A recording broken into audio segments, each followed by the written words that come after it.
What made you stop being a pastor, and what was your experience like being a pastor under one of the biggest pastors in the world today, Dr. Paul Enenche? It's not all about what I do, but why I do what I do.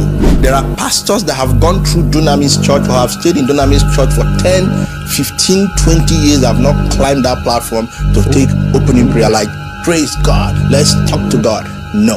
The church cycle or the Christian cycle do not allow you to think out of the box. You know, as a pastor, people call you daddy. When someone calls me daddy and I don't have capacity to daddy the person, I become helpless. That is the problem. They started using my ex-wife. But the one day, I told my ex-wife, I am tired. I know they do again. Hi. I know if it means divorce, no problem. And it led to divorce. And then they took me to prison. When I was in prison, I saw people in prison that did nothing. So you can go to prison for doing nothing. I can call outside my 5 fingers pastors that have left. I'm not alleging that he's the one, but pastors that have left, that have died. Ayo, I remember Philip Papa, Patrick Ubeku. I remember Chris. I remember it's because I didn't chronicle them. All these pastors have died. So many miracles, testimonies of this, the blind received his sight, the crippled walked. Tell us, these miracles, are they true? Have you witnessed any of them? Like, can you confidently, with every single iota of conviction in you, that some of these miracles or all of them are real? I will tell you, Captain, no. And it's with due respect to him and to Dunamis Church. I have nothing to lose or gain. You're saying no, that the miracles are not real. Are not real. They don't happen. Let me tell you, give you an instance. Welcome to Pastor's Hub. In this video, ex-Dunamis Pastor Abraham Daniel has revealed that most of the miracles and testimonies we are hearing coming from Dunamis Church, that many of these miracles do not happen, that they are false testimonies, that they are false miracles. We don't know why he has come out to be saying all of these things, but we know that he has left the church. He used to be one of their biggest pastors. He has been the head of a local pastors in the suburb of Abuja, and he has come out to claim that most of all the miracles that we are hearing of and all the testimonies we are seeing that do not actually happen. He has said a lot of complicating things that are even difficult to believe, and we can believe in many of the things that he's saying concerning the church. But I want us to take a look and let us listen to what he has to say concerning Pastor Paul Enenche. Share your thoughts with us here, and please subscribe to this channel as we continue to bring videos that will help you to know the truth as a Christian. God bless you. What made you stop being a pastor, and what was your experience like, being a pastor under one of the biggest pastors in the world today, Dr. Paul Enenche, and some other things you may want to share with us? Yeah, thank you so much. Like you just said, my name is Abraham Daniel, and I've worked with Dr. Paul for over 10 years, pastor, and outside him, Assemblies of God. I was a missionary in Assemblies of God. Yeah, 1998, I was a missionary. I planted a church in Lantan North, Pilgani. 1998. We are running 2 services there. Where is that? Lantan North is in Plateau State. Okay. Plateau State. Yeah. When we got there, we are left with a mat and a room. And no church at all. You have to start from 001. It's not what we have here right now, church migration. As of 1998, just imagine how it was. No technology, so you can't call home. I've never been to that place. They don't really speak the literal English. They speak Hausa. They speak Tarok. Sonya, Kankan Sonya, those, so that is their dialect, and we were able to penetrate there within 6 months. We were able to, in Assemblies of God, when they are sending out missionary, it's 2 by 2, following the scripture. And when we got there, we were able to succeed. We within 6 months, we planted a church, running 2 services before we left. What they do, they send missionaries, they break the ground, they now bring in pastors. That is their style. So at least I've seen that in assemblies, and from there, Dunamis Church. One other church before Dunamis, but Dunamis seems to be the one I spend a longer time with, and it's so far so good. Now, talking about how my exit point You see, there are key things that started driving me at one point of my life, and I will read them out for you. I have to pen them down because of how I treasure them. Number one is my greatest asset of value is humanity. Everybody got their value. Everybody got what they treasure the most. But for me, Abraham is humanity. Number two, my process must be consistent with my destination. You know, before we came on air, we were talking about destination and process, getting the joy. And I like whatever process I am going through must be consistent with my destination. That is humanity. That is humanity. So this thing drives me. Number three, I have no right to criticize what I have no replacement for. So anytime you see me criticizing a teen, I have a better replacement. Because when you criticize a teen and you have no replacement for that, you bring the people to a point of frustration. You are taking them out of a teen and you are bringing them to a place where, like, what next? You're creating a vacuum. A vacuum. So before... And nature abhors vacuum. Abhors vacuum. So before I left, I defined that. And another number four is my motive or conscience is more important than my actions. So whatever I do is not about what I do, but why I do what I do. So whatever I am doing now, I'm coming here, I have to search my motive. Why am I coming here? But being a Christian or being a pastor, did it stop you from becoming or being any of these things you just mentioned? Absolutely. The church cycle or the Christian cycle do not allow you to think out of the box. I wouldn't have been able to explore my passion for humanity if I were to be a pastor. As a pastor, you first, if you are under a general overseer like someone like Dr. Paul Enenche, there's a ministry template that you must follow.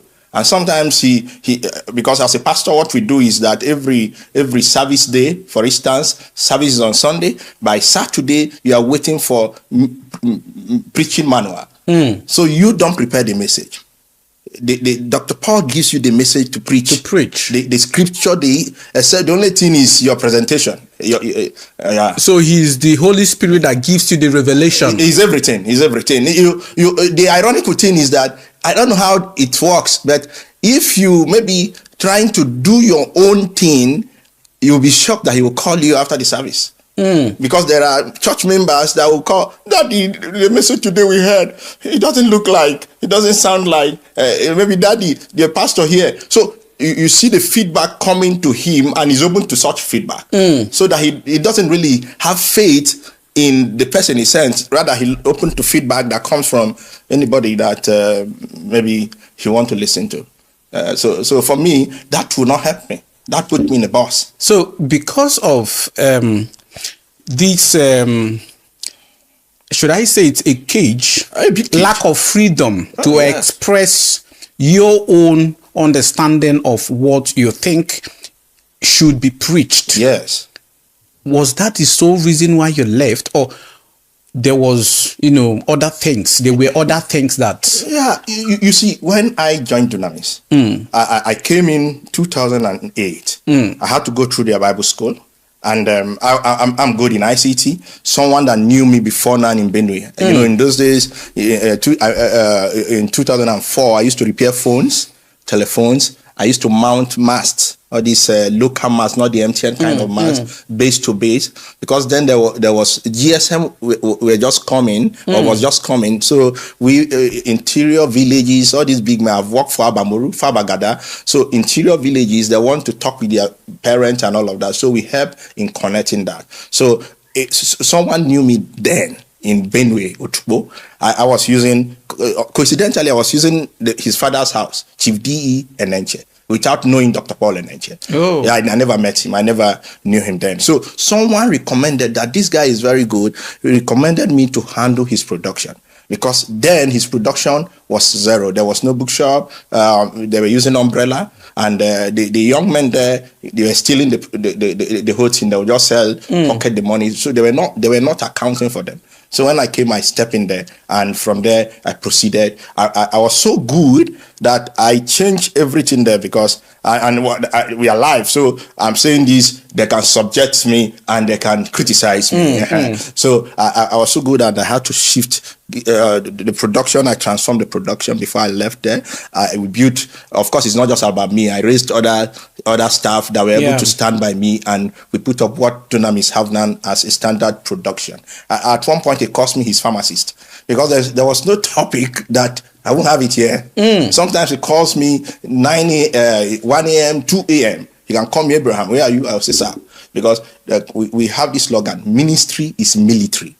So if your senior pastor calls you, where are you? The answer is, where do you want me to be? Interesting. So you want me to be? So you're like, I want you to be here. You are there. You appear. You appear there.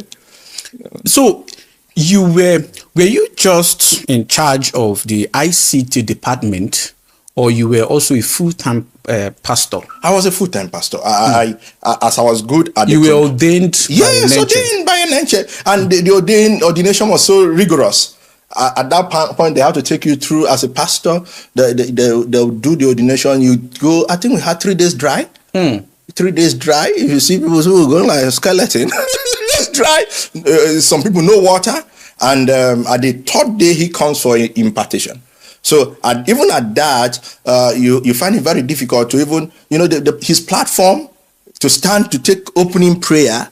There are pastors that have gone through Dunamis Church or have stayed in Dunamis Church for 10, 15, 20 years, have not climbed that platform to take opening prayer. Like, praise God, let's talk to God. No. So it's so rigorous, like you're passing through the eyes of a needle. So there's no room for failure. So from there, in 2014, that was when I was posted out. I was posted to New Caro, the outskirts of FCT, New Caro. And when I got there, I met 950 congregation. And within 3-4 years, we moved it to over 3,000. And we are running 5 services on Sunday, 2 services on Wednesday. I was the first pastor that hosted it. I started a school, because for me, I have heart for people. And that is one thing I talk about, my process, being consistent with my destination. While I was there, I saw, as a pastor, people call you daddy. Yeah. And when someone calls me daddy, and I don't have capacity to daddy the person, I become helpless. That is the problem. That is just, I have seen people come, daddy, we couldn't pay student school fees. So my ex-wife, I said, no, we need to start a school. Now, the place was small. The other place, I got it on lease for 2 years. And we started the school. Apart from Dunamis Church Maraba and Dunamis headquarters, we are the next that started school in Dunamis Church FCT. And we started that school. I wanted the school free. Yes, because I had planned how it would be. The rich would pay the school fees of the poor. The early church had it like that. Those that had brought, and there was that even sharing. So, and I planned that maybe the last Sunday of the month, and I'll say, members, we need to see how we can pay our teachers, buy books. These things, when people see that you are doing the right thing, volunteers will come. You can have people that will teach for free, especially people that have capacity. Not everybody that can teach is broke. Some people have everything and they want to pour out their knowledge. They can say, sir, I want to make myself available. But when they see that you are making money out of the people, everything is being monetized, who will come? Even if they come, they will charge you for money. So when I wanted to do it, instruction came from headquarters, don't try. Because it's not part of our policy. Okay. Instruction came that you should not make the school free. Absolutely. Absolutely. Absolutely. And you can't do it. And this is coming from a supposed church of Christ. Mission. That should be there to help, the needy and the poor. If you check out the mission schools, they are very expensive. The church is very close by. Just try, maybe take one of your ward there and say you want to enroll and hear the school fees. You will run. And you ask yourself, the church is on a land that they are not renewing. It's their land. The capacity we are talking about, how much is school fees? Okay, how much is teacher salary? Now, let me even ask you. Yeah. You've been a pastor under Enenche. We've heard about so many miracles, testimonies of these, the blind received the sight, the crippled walked, this one. At some point, in fact, I think what caused the latest fight between Enenche and Damina. Yeah. Was when Damina made a post to raising clutches, new clutches with a picture of Enenche, and it became a problem. Yeah. So you've been there. Yes. And I know you as a very bold, vocal person who must have gone through some troubles because of the revelations you've been, given since you left the church. Yeah. Tell us, these miracles, are they true? Yeah. Have you witnessed any of them? Like, can you confidently, categorically state with every single iota of conviction in you that some of these miracles or all of them are real? It's a very strong question, but I'll answer you. I will tell you, Captain, no. And it's with due respect to him and to Dunamis Church. I have nothing to lose or gain. You're saying no, that the miracles are not real. Are not real. They don't happen. Let me give you an instance. One major reason why I left is the frustration I had. After healing and deliverance service, we have more people that need healing than people that came for healing. I don't know whether you got me. After the healing service, you see people still want to see daddy for prayer. People, I need to drink water. Please drink water. People frustrated. You could see frustration. And as a pastor, because when daddy has gone, the wahala now is left for us because they have to meet us. Oh, pastor, please, I need to see daddy. I brought this person. I brought that person. And people, I'm like, whoa, where do I start from? Like, you could see pain. So what you're saying is that the real sick people that were brought for healing do not receive healing, but then strangers receive healing. Is that what you're saying? Now, you see, let me tell you something. When you're on the stage, it's different from reality. When you are in a crowded atmosphere, charged with, disco light and bam, bam, bam, or the music is slow, your emotion is being tapped into. It's different ball game when the lights are off and you have to face reality. Now, most time when people, there's what I call environmental influence. For instance, if you are where Burna Boy or Davido or Michael Jackson is doing event and maybe you had malaria or maybe headache, you could be carried away with the dance. You won't even remember you had headache. Or it is after the whole thing when everybody make with the go house now. Like, what? This thing, they disturb me. It's back. That is when reality comes. Or maybe you are in a stadium and they say, a tiger is here. If you're not careful, a cripple will jump the fence. A cripple will jump the fence. That is true. A tiger is here, or a lion is here. People will do the unthinkable. Now, that is what I call the environmental effect. So when pastors or maybe Dr. Paul and is doing all of that, you see that emotion. So pastor, it is after the lights are off. Now the same person now is okay. Walk now. Say that my stick I brought. Can I have it back? I have seen now as a pastor. And with due respect to him, because I don't know. There's a case I have. I don't know whether it's even him that is suing me. So, but I will say it. Maybe by Tuesday, maybe you guys will not see me again. But no problem. Let me. No. That's. We'll be here to speak for you. I have been there for this like the 5th time. DSS, FCID. I've been to prison. And this guy has not left me alone. I don't know why. But this one now, and I'm out for him.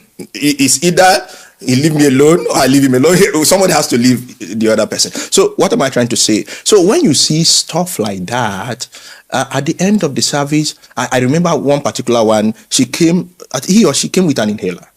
And he said, the asthma is gone. The asthma is gone. And after the service, someone is choking. And take. And if you watch, sometimes it's okay, take it as your souvenir. Or take it so that you show people. Because you know that this thing is not real. I remember my son. My son had, they claim my son had a medical issue. And that's why the major victims are women. Major victims. Because women are emotional. Very emotional. And especially when you have this kind of woman that is very clean, things that I can talk. And the women, they love daddy kind of thing. Daddy. So sometimes also people want the way they have placed daddy, people want daddy to pray for them. So they can claim what has not happened just because they think that if I claim it and daddy will say, bring that person out, bring that testimony out. So they will think that daddy will use the opportunity to pray for them. Okay, so they have not received the testimony. They have not received the testimony. But they are trying to claim it by testifying. You got that gist. So someone can say, I came here. All they want is so that daddy, because to them, daddy have some power. And if I remain, because daddy wouldn't want you to come testify when you are not healed. So you have to claim you are healed so that daddy can lay his hand and use you, and camera will capture you for the whole world to see, and you are trending. You are trending. I remember there was a video that was posted by a man that claimed to be a soldier. I think we criticized that video and they pull it down, and I'm still challenging them if they can still bring forth that video. The man claimed that they shot him and he didn't enter, and later it was find out that it was cigar light he used to. even Dr. Paul Enenche himself felt scammed. No, I'm not joking. He felt scammed. Like I remember they were giving the guy accommodation. They were, let me tell you. Can I shock you now? There was this guy. Cigar light. You don't go understand. People, they hustle. Guys are hustling. I remember this guy. Then we had the real one. This guy was a scammer. But things were falling apart for him, and he needed the platform to resurface, to survive.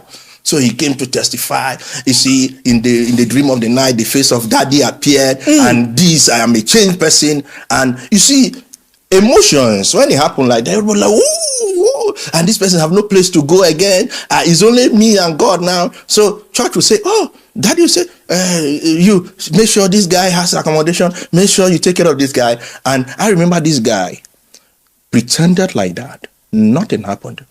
He started dating because I was in charge of production and marketing. I was supervising them. One of the young lady that was in charge of Seeds of Destiny, this guy started dating this girl. Oh, you people even have marketing department. We sell product. The messages is preaches, and they are not free. You pay for them. So the girl that was in charge of Seeds of Destiny now this guy started dating this girl, because the guy noticed that is where the money lies. So before you know, this girl will be giving this guy money, 100, 200, 300,000. That was how this guy left. Oh, when this guy left, it shocked Dr. Paul. Because people, and that's one thing I tell people, when you build, I have great respect for him. But you see, whatever you are building will be tried, will be subjected. That is, and that's what we are doing. I don't have any personal issue. My major crack started when pastors started having, other pastors felt I was too close to him, because I was really close. I could go to his house. I'm in your studio now, and I can enter his house, and he can be preaching, and he will be calling me Abraham. So other person like, you just came, you are not too old here. Why give you preferential treatment? And that's why when people say you were frustrated, I laugh. If I wanted anything, and I'm saying this authoritatively, if I wanted anything, they give me. So it's not all about frustration. If I wanted, all I need to say, daddy or mommy, I need money. The family responsibility is high. I need money. They may not give other pastors, they'll give to me. Well, but when you were a pastor, before your transfer to Caro branch, were you being paid salary? Yes, we were paid salary. We were paid salary. Monthly salary. Yeah, we paid monthly salary. But you know how that works. The monthly salary, if you're not careful, at the end of the month, you have more months than more money. At the end of the month, you have more months than more money. How much were you being paid then? I think, if I'm not, it's classified by averagely. There was a time we have to literally protest for a review, but I think at one point it was around 70,000 monthly. As a family man. What are you telling me? As a family man, and others people still paying less. And out of this 70, the work of God. Out of this 70,000, you still need to pay tithe. You pay tithe. Still need to give offering. At one point, I think there was a threat to even take it from source. Do you think that because of this low, income of the junior pastors, the low salary, do you think that they oftentimes try to make money by either stealing from the offering, tithe, or going behind his back, to extort money from other members? Absolutely. I knew pastors. I knew folks that had to. I remember one time one of my friends called me and he said, "Oh, there's a new formula." I'm like, "What formula?" He's my colleague, pastor. Yeah. He said, "Do you know that this other pastor, he pays his tithe directly to Dr. Paul?" I said, "Oh, directly? We as pastors, you pay your tithe, drop it in the offering, indicate tithe, and it's separated." He said, "No, this pastor takes his tithe and he wrote scriptures that validate it. Pay your tithe to the priest." So he pays his tithe to Dr. Paul directly. So number one, Dr. Paul prays for him directly. What he does now is compel all his staff to pay tithe to him. Yeah, because if I'm paying to the priest, I'm the priest. This is strategy. Yeah, all his staff, you have to pay tithe to me because I pay to him. From what you pay to me, I pay to him. So when he told me that, say, "Oh, that's a new one now." So this person you're talking about is a pastor. He's a pastor. So he pays his tithe directly to Dr. Paul. And then he tells those who are under him, to pay to him. Because he pays to Dr. Paul. And these are pastors under Enenche. Yes. In Dunamis. Because we have location pastors. As in location pastors, you have staff, maybe you have accountant, you have other staff under you. You can even have, if you're like a regional pastor, you have other junior pastors under you. So they pay tithe to you because you have compelled them. And this guy, he said, if somebody bring money now and see me, maybe I'm in the office and said, "Pastor, Daddy, this is my tithe." So, but that money, they go offering again on my own. So when I heard that, like, wow, this is not a policy that we practice, but this is a way people want to survive. Recently, I wrote about a pastor that I remember 2 years ago or so, one of their land, the pastor formed as an agent and because do you know most pastors can't pay even basic school fees for their children? I'm not joking. Pastors there, and I dare him. And one time when some pastors were, I feel for them. I was in the system. I feel for them because there is money, but yet they are very poor. The only person that is getting enriched is GO. Is the GO. Is GO. One day I used my car to do both. So one day I was in your estate. That was when I was in the estate, and I was driving and I saw one of my colleagues. Then they had their convention. He was tricking, and I was like, "Wow!" On suit under the sun, tricking. I remember when I left, and I said, "Okay, what will now make me envy this young man now?" He didn't see me, but I saw him.